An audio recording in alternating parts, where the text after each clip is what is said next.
At Braum's, we offer more than just burgers, shakes, and fries. We have an entire fresh market for your everyday grocery needs, from farm fresh milk to meats, freshly baked breads, and produce. We also carry a wide variety of our premium ice cream, frozen yogurt, and sherbet. And with Braum's delivery trucks running 7 days a week, our items are always fresh. Stop by your neighborhood Braum's Fresh Market for an incredibly fast, incredibly convenient grocery shopping experience so you can spend more time on things that matter most.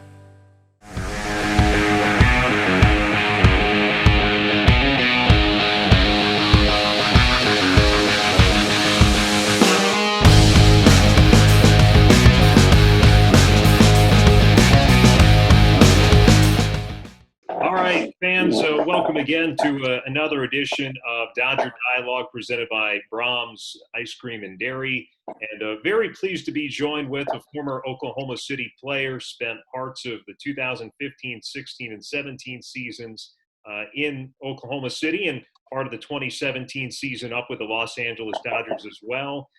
First career organization was the Dodgers after being drafted by them back in 2011. We welcome in Dickson from his home in Northern California. It's great to see you. Great to catch up. How have you been doing these last few months? Well, Alex, thanks for having me, man. I know it's been a few years since, we had a chance to catch up, but, all is well, man. Just, out here in Northern California, just, spending time with my family, obviously, due with the whole COVID-19, just trying to stay safe as possible, man. And, just spend a little time, giving back to the communities, all throughout the Bay Area as far as, giving baseball lessons and coaching, helping coach a San Francisco team called the San Francisco City Pirates, 9U. So like I said, just been hanging out, man, just trying to give back where I can and enjoy this family time right now. So. Well, you said you enjoyed the family time, and before we started recording, told me you and your wife welcomed your second child recently in early April, so certainly congratulate you about that. But of course, you're in a state where some of the coronavirus restrictions have been the strictest out there in California, so being at home with two young kids during this time, I'm sure has been quite a bit of a challenge. Yeah, for sure. Obviously, welcoming the second baby. There's not really a lot of, good sleep nights, I guess you can say. So like I said, as far as getting sleep, some nights are a little bit tough. Our 2-year-old will be 3 here soon. And, when he's sleeping, she's up. And then when she sleeps, he's up and then he wakes her up, So like I said, it's been a little bit of a challenge, some nights and some days. But but like I said, man, it's been a blessing being home, spending that time with the kids. Obviously with the COVID-19, it's been pretty hard some days for sure. I've been making sure, I go to the grocery store for the family, just to kind of keep, my wife out of the store, especially with the new baby. So like I said, just everything, man. It's been a little tough, but, restrictions are starting to kind of lighten up a little bit here in Northern California. Obviously with the outdoor dining, and obviously people kind of, spend a little bit more time together, has been good, especially, seeing my mom, my dad, my sister as well. So restrictions are lining up a little bit, but like I said, nonetheless, man, it's been a crazy 2020 to say the least. So. Absolutely. Can agree with you there. What's been your go-to thing on Netflix or whatever streaming service you've enjoyed the most?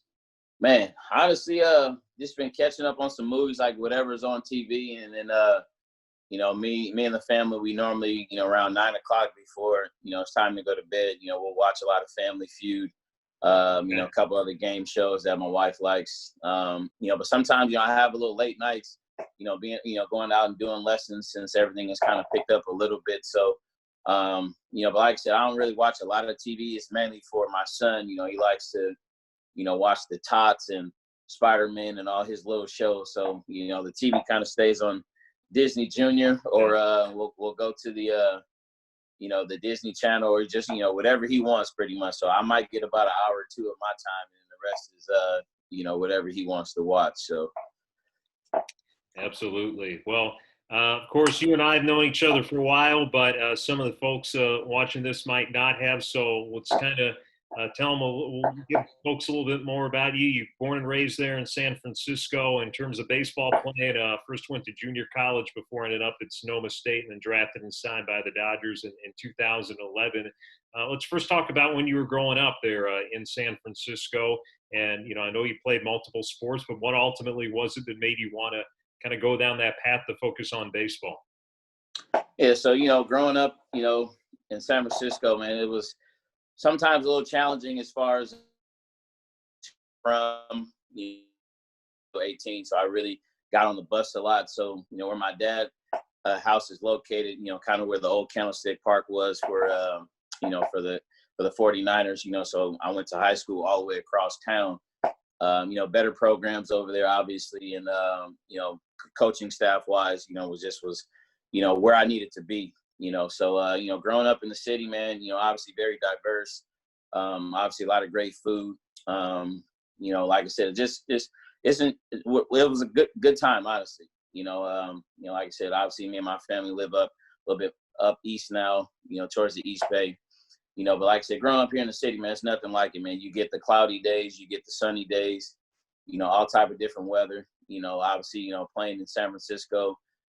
For us, we didn't have a lot of fences, so for playing in high school, I had to kind of hit a lot of inside park home runs in order for me to, hit those home runs, so, but like I said, man, I enjoyed my time, in San Francisco as far as high school, growing up and, obviously spending a little bit of time up at Sonoma State, enjoyed my time up there and obviously, getting drafted by the Dodgers in 2011, just a dream come true, and obviously, just everything as far as just growing up in the city, man, just kind of builds a whole lot of different characters in you, man. You obviously, being in such a diverse city, man, you really have to kind of, blend in with everybody in a sense, So like I said, I really enjoyed my time here. Obviously my dad, my grandma, a few of my aunties still live up in San Francisco, so I try my best to come up and visit as much as I can, So like I said, it's been a fun experience for sure. So we just had this year's draft by the time this airs, it'll be a couple weeks ago, 12th round pick out of an NCAA Division II program. Tell us through what draft day was like, where you thought maybe you were going to go and what you were kind of hearing leading up to that. Yeah. So, the draft process was a little crazy. Obviously, being, D2 up in Northern California, we didn't get a lot of exposure as far as, maybe some of the bigger D1, colleges here in Northern California. But, I talked to the Royals a lot. I talked to the Mariners a lot. And, a couple other teams kind of, sprinkled in a little bit. But I really thought I was going to the Royals because the scout at the time who was, talking to me, he, was very vocal about trying to sign me. And, I thought I was going to be going anywhere from the 5th to the 10th round. And, so like I said, I thought I was going to be a Royal or a Marlin for sure. And then all of a sudden, obviously day one went past. And then day two, I was up in Antioch, California at my auntie's house. And back then, we kind of, not with the smart TVs, but back then, I feel like I'm sounding kind of old now, but we had the USB cord, I guess, connected into the laptop. And, so we streamed the audio draft, on my auntie's computer or from my auntie's computer to the big screen. And so it got to about the 9th, 10th round. And all of a sudden the Royals called and, sounded like they were getting ready to take me in like the 10th or 11th round. So I was excited, heart rate, pumping, getting going. And then 10th and 11th round went by. So I was like, all right, maybe the 12th round, so we're just sitting there chilling. And then all of a sudden, I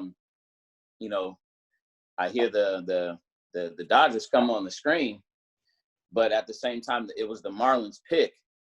And so the browser ended up freezing. And so it said Okoye Dickson. And so we weren't sure if it was the Marlins or the Dodgers because it was like that pick right there. And so sure enough, we went back and we refreshed the page and my auntie started screaming. My mom started screaming. It was my uncle there as well. And so it was just, just real, maybe 4 or 5 people there. And all of a sudden, we refreshed it and it said the Dodgers. Everybody, got up and congratulated me. I was excited. Obviously being from San Francisco, obviously mixed feelings at the time, but you know, like I said, it was a dream come true. I went outside, just started running.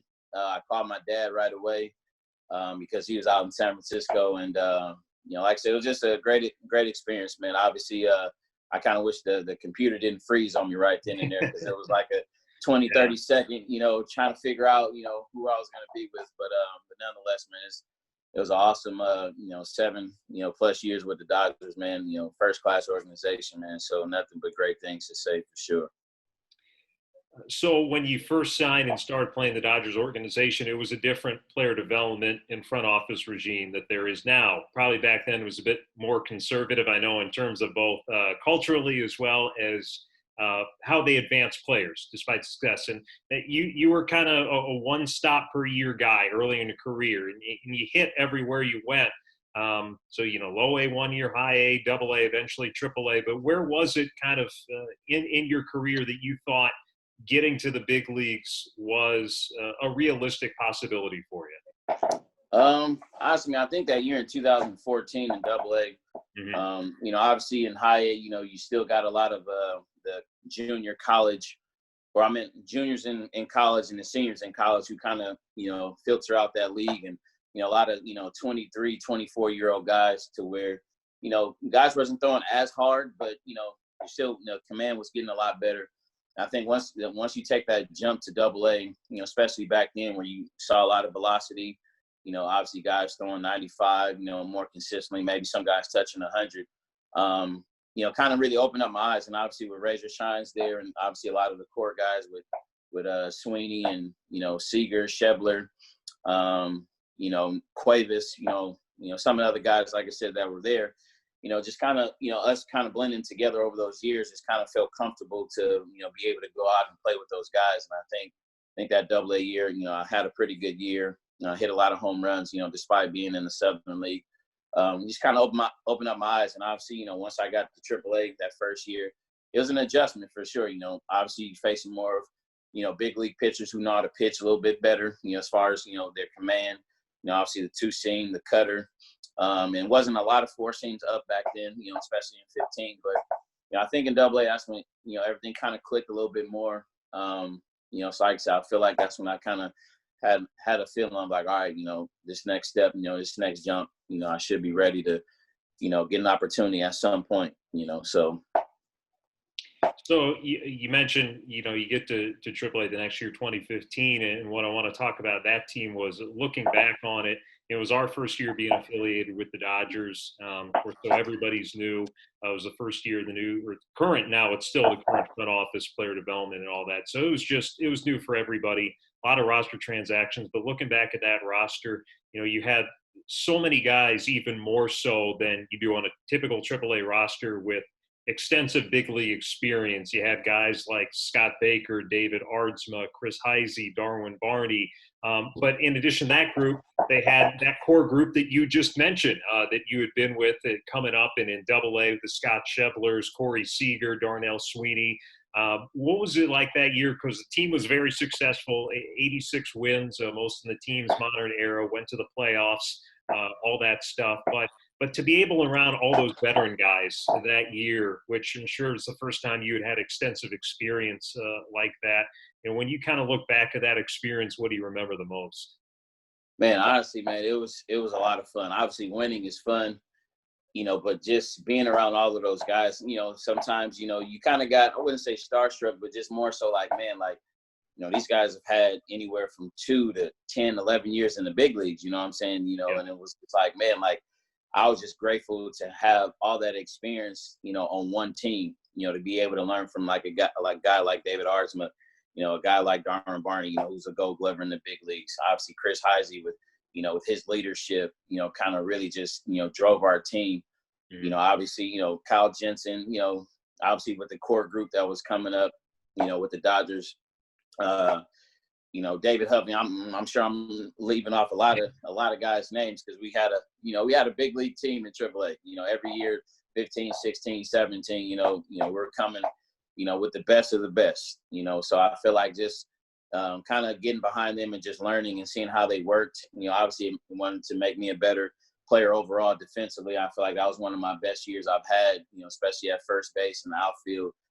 just learning from Johnny Washington, obviously, who's the hitting coach with the Padres, and really working with Darwin Barney and Darnell Sweeney that year, just to work on my defensive game. And it really just opened my eyes to a lot of things, and I just felt like, playing with guys like, Buck Britton and Corey Seager and Sweeney in the infield, it made you have to be that much better at first base because, I'm trying to make sure I'm saving as many errors as possible for those guys and, vice versa, so like I said, it just, brung up my game that much more on the offensive end and defensive end, but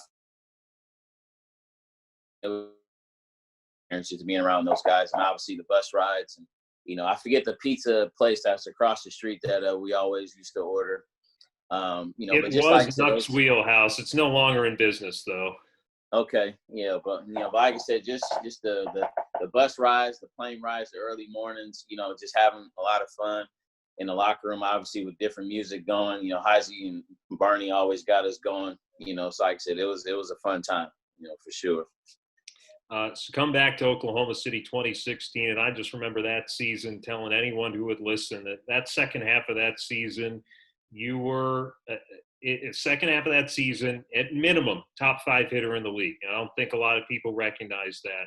Just had an unbelievable second half that year, big part of the middle of the lineup that helped advance all the way to the championship series, and certainly provided me and probably more of the diehard fans of the team one of the most memorable individual moments. Game 5 against Nashville in that playoff series, go-ahead 3-run homer, which was against Ryan Brazier, who's now carved himself out a nice career in the Boston Red Sox bullpen.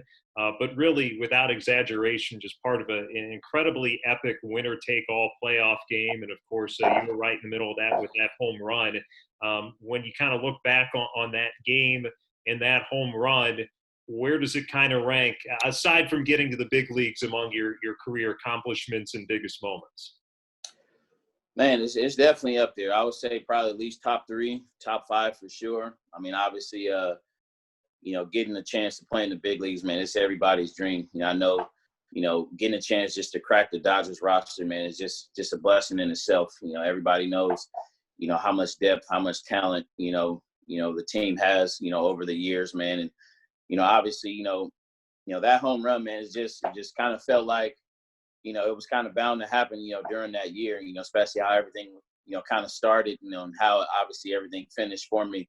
It was just an unbelievable year, you know what I'm saying? And probably one of my best statistical years. I'm not a big stats guy, but I know, definitely that second half of the year, I was on fire. I was definitely just locked in every game, just tried to make up, for all the time that was missed earlier in the year. Obviously just finally get a chance to get to the big leagues. I was trying to knock down the door as best I could. And I truly believe, obviously in the championship game, if I didn't pull my quad, hopefully there would have been a chance to at least, get on the roster in 2016 at some point, in mid-September, after the championship series was done. But like I said, man, as far as that home run, it's definitely top 3, top 5. Obviously in high school, I was able to hit a home run, out of AT&T Park, being a 16-year-old. And obviously that's kind of one of my special moments, as far as one of my biggest hits, is that kind of just turned on a different switch, knowing that, hey, there's an opportunity to possibly play professionally if I'm able to hit a home run, at a big league stadium, in a championship game, So, but like I said, that home run, man, that was definitely top 3, top 5 for sure. And I'm just grateful that, I had a chance to, to help the team, and like I said, I know it was a big moment. And, Brazier, it was a good pitch, man, 3-2, I believe. And he just, left it kind of down, and, just looking at him, it was like, I was just grateful that I had a chance to sneak over that fence for sure. So, and the crazy thing was, I think it was either Ravello or Muncy in left field, during that time, so like I can't exactly remember, but, it's nice to see Muncy back in the big leagues, man, crushing home runs for sure. So. Absolutely. So yeah, great memory there for you. And you mentioned that unfortunate injury in the championship series, and I just kind of wrote an article looking back that it's just going to be a big what if. That 2016 championship series is a big what if. You got hurt. Corey Braum went on paternity leave. Just a lot of things that unfortunately didn't go the team's way, but it was certainly a fun ride getting to that point. Of course, 2017, another good year in which you spent in Oklahoma City. but finally got that chance there at the end of the year to make it onto the big league roster. September the 2nd, 2017, your major league debut. Tell us everything pretty much you remember about that day and finally getting to wear that big league uniform. Yeah, man. So leading up to that, obviously, it was during that time of with a big, I think, hurricane happened in Houston. During that time, and like I said, it was August 31st, and I was literally at my sister's house. 4 days after my son was born. Kapler ended up calling me, and I felt like when he was calling me, he was like, "Hey, just checking in about, getting back to Oklahoma City, to be able to help the team for the last 4 or 5 games of the season in Round Rock." And I literally just purchased my ticket back to Houston and then or back to Austin. And then I think I was going to drive to Round Rock. And literally, Kapler called and said, "Hey, what you up to?" I'm like, "Hey, I'm just chilling, washing dishes with my sister, getting ready to have dinner here soon." He's like, "Hey, I want you to pack, getting ready to head to meet the team in San Diego." Once I got that call, man, everything just kind of just broke down and just started crying. Obviously, spending 7 years, grinding it out. Obviously, some days got really frustrating. But I was just grateful that, Farhan and Friedman finally, gave me that opportunity, to get called up and, become a big leaguer. Obviously, everybody knows how hard it is to crack the roster. So I was fortunate enough just to, get those, 7 at-bats that I had in the big leagues. Obviously, September 2nd was a, special day. I really didn't sleep a whole lot the night before. Obviously my family drove down, from San Francisco, obviously with the newborn baby, trying to spend the night with, with my wife. And, like I said, it was just a lot of emotions for sure. And then waking up and getting to the yard and seeing your name in the lineup, just, really meant a lot, and obviously during the game, I was relaxed. Obviously swung at a couple first pitches and, I feel like, just a few that I hit off the end of the bat kind of still went, decently far to center field. I'm like, man, I didn't even touch that ball. And, those balls are getting almost close to the track, and obviously, over the years, kind of battled a shoulder injury. And obviously, Will Myers ended up hitting a ball out to left field. And I kind of jumped to grab it. And obviously, with my shoulder being, a little messed up during those years, my shoulder popped out of socket. And I never forget, how the situation happened. Ball goes up, I'm jumping up, trying to grab it, shoulder pops out. I'm sitting on the ground looking at Verdugo, hoping that he would come over, help me out, and obviously get back up and throw the ball in. And after the game, it was a big joke because I guess, Turner, our hitting coach at the time, he ended up crashing through the wall back when he was playing with Pittsburgh in right field. Yeah. And he came back and his shoulder was all jacked up and he was trying to throw the ball back into the infield. So we all had a nice little laugh, during the break of the doubleheader that day, So, that's always going to be a debut I'm always going to remember for sure. But, but like I said, just fortunate enough to, get that time in and, and obviously, get that first hit off of Bumgarner, like I said, especially against, the Giants team grew up watching, rooting for obviously when I was a kid, so like everything just kind of came full circle. Kind of wish obviously things would have happened a little bit different, that year, but, that was out of my control, so. Well, it did lead to an opportunity for you the next year to go overseas to Japan. It's a big decision for anybody to make, to kind of leave everything you're comfortable with and a whole different style of baseball and all that.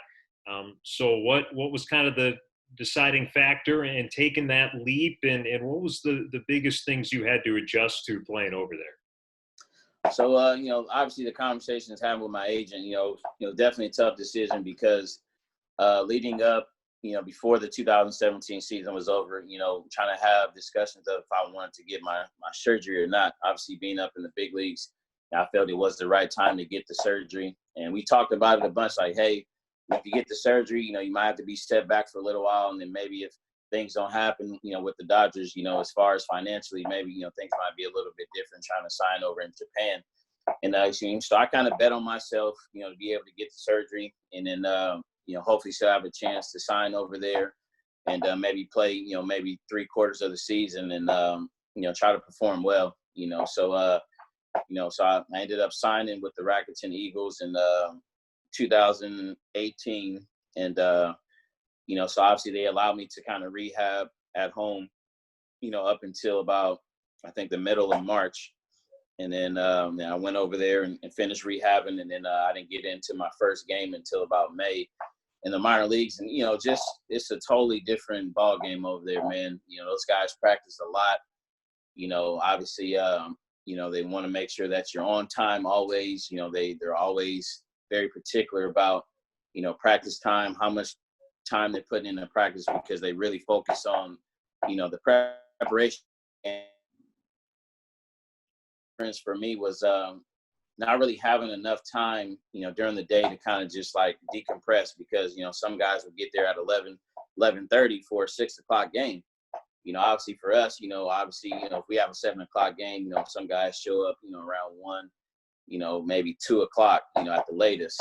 And, with those guys, they were getting there super early, man, just trying to just get after it, and I think trying to adjust to the culture as far as just, either Japan way or, kind of no way at all. Sometimes it got a little frustrating, especially with the travel, in the minor leagues, a lot of bus rides. And, like I said, it was just, some days it was hard to adjust. And finally, after a couple of weeks, they gave me my first call up. Things went well. And unfortunately, I ended up pulling my quad and, kind of set me back for a month. And after that, man, I was up and down 5 or 6 times, just trying to get my rhythm. But I think the hardest part, hitting wise, was trying to obviously recover from my shoulder injury, trying to build my strength back and learn a whole new, different style of baseball over there. And, like I said, just trying to get the shoulder back, like the doctor told me, Dr. Elatrosh, like, hey, it might take a good 8 months, maybe 10 months to really feel like your old self again. So I feel like the adjustment was hard. But like I said, I'm grateful for my experience over there. I learned a lot. Fortunate enough to get, at least 1 home run, over there in the big leagues. And like I said, just trying to learn the culture, man. It was definitely tough for sure. The language is hard. I can't even probably repeat any of the things that I learned over there right now. But like I said, it was a great experience. I kind of wish we would have had a better season that year. Just unfortunately, it was probably one of the tougher seasons that the team has had. The year before, they made it to the semifinals, and last year they made it back to the semifinals. Just unfortunately that year, it was just a tough year for the team. So, but like I said, overall, great experience. Like I said, just, I tried my best to learn as best I could. And like I said, I wish I had another opportunity to get back over there to really show what I can do. Because I know that, I can still hit. It's just, during that year, it was just a tough time, but, like I said, I'm grateful for my experience over there, grateful for the Eagles to give me that opportunity for sure. So between that, you've had some chances to play in Mexico, other places in Latin America, and of course all over the U.S. So baseball's really been kind of your tool to see not only the country but the world. Well, where would you say, you don't have to necessarily nail it down to one, but where's been your favorite place to play? I mean, obviously, being here in the United States is, where you want to be. Sometimes, I know a lot of the guys are kind of moving over to Korea, Japan, Mexico. Honestly, Mexico is getting very, very competitive, especially this past winter. But obviously, but outside the U.S., man, Mexico is definitely my favorite, as well, man. Like playing down in Hermosillo, back in 2016. And obviously last year, spent a little time with Mexicali as well. And also played in Durango, Mexico. But just going like down south to like Cancun and, some of those other cities down there in Mexico, man, had a lot of fun. Obviously Mexico, kind of just be free. Like I said, they don't really mess with you a whole lot. You kind of go out and just play your game. And just like I said, have fun, man. Just trying to learn the language, learn the culture. I feel like, it's a great style of baseball down there. The guys are very competitive. Like I said, they don't like to get beat a whole lot as far as those pitchers. So if they can kind of work around you, but still kind of be close to the strike zone, they will. But, like I said, I love it in Mexico, man. It's a lot of fun down there. I met some really great guys, some great coaches. Just unfortunate last year in the summer, I was having a really good season. And unfortunately, the team wasn't really in the playoff race. So, ended up kind of sending me back home, and then I just kind of got prepared and ready for the Winter League. And, Winter League went okay. And, so, like I said, I'm not ready to hang them up, not yet at least. And, but like I said, it was definitely Mexico and the U.S., obviously my two favorites for sure, so. Well, as you mentioned, still pursuing a playing career, but as you said earlier, you started to do a little coaching as well. Now, of course, it's with younger kids, 9 and 10 years old, but is that something that you've begun to think that maybe that's a line you want to pursue once your playing days are done? Honestly, yeah, man. I'm thinking about, I wouldn't say like a full coaching gig. I think if I would wanted to start coaching, maybe like at the college level for sure. I feel like I can reach the youth, a lot better in the sense of kind of knowing what they're going to go through in order to kind of get prepared for that next level jump. But yeah, for sure, man, I'm definitely going to have a hand in baseball for sure. I'm not sure if it's going to be college level, high school, or maybe the little guys, but, I'm kind of just feeling it all out right now. Obviously, I love giving the lessons and helping the kids out. As long as the kids are getting better, man, that's all I really care about, and obviously getting the feedback from the parents, as I'm learning myself how to, build, a right plan for each and every hitter, because every hitter is different. Obviously can have every hitter try to hit like Bellinger or, Stanton or Yelich or, just to name a few. But like I said, I love, teaching and trying to help out as best I can, studying the swing. Some of the things that I'm, doing now and learning, I wish I would have been able to kind of do, a little bit earlier in my career. But, but it's nice to just give back. And I think at some point, whenever, it's time to kind of shut everything down, as far as for my playing career, I would definitely be giving back to the game, 100%. Because the game's been so good to me, least I can do is, give whatever knowledge I have, to the kids, as they pursue their major league dreams for sure.